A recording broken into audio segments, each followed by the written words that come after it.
ಸಹ್ಯಾದ್ರಿ ಅರಣ್ಯದಲ್ಲಿ ಮಿಕು ಎಂಬ ಚಿಕ್ಕ ಕುದುರೆಕೊಮ್ಮು ಮಂಗನಿದ್ದ. ಅವನು ಇತರ ಮಂಗಗಳಿಗಿಂತ ತುಂಬಾ ಚಿಕ್ಕನಾಗಿದ್ದ. ಹಕ್ಕಿಗಳು ಕೂಡ ಅವನ ಎತ್ತರ ನೋಡಿ ಹಾಸ್ಯ ಮಾಡುತ್ತಿದ್ದವು. ದೊಡ್ಡ ಮಂಗಗಳು ಅವನು ಹಾರಲು ಯತ್ನಿಸಿದಾಗ ನಗುತ್ತಿದ್ದರು. ನೀನು ನಿಜವಾದ ಮಂಗನಾಗಲು ಸಾಧ್ಯವಿಲ್ಲ ಎನ್ನುತ್ತಿದ್ದರು. ಆದರೂ ಮಿಕು ನಿಲ್ಲಲಿಲ್ಲ. ಅವನು ಪ್ರತಿದಿನವೂ ಅಭ್ಯಾಸ ಮಾಡುತ್ತಿದ್ದ, ಹತ್ತುವುದು, ಹಾರುವುದು, ಜಿಗಿಯುವುದು. ಒಂದು ದಿನ ಅರಣ್ಯದಲ್ಲಿ ಭೀಕರ ವಾತಾವರಣ ಶುರುವಾಯಿತು.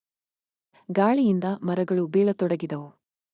ಒಂದು ಮಂಗದ ಮಗು ಬಿದ್ದು ತೂಗುವ ಚಿನ್ನದ ಕೊಂಬಿನ ಮೇಲೆ ಸಿಕ್ಕಿಹಾಕಿಕೊಂಡಿತು.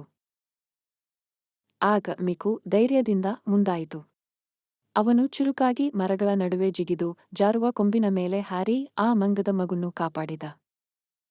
ಅರಣ್ಯದಲ್ಲಿ ಮೂಕತೆಯು ಕಂಡುಬಂದಿತು.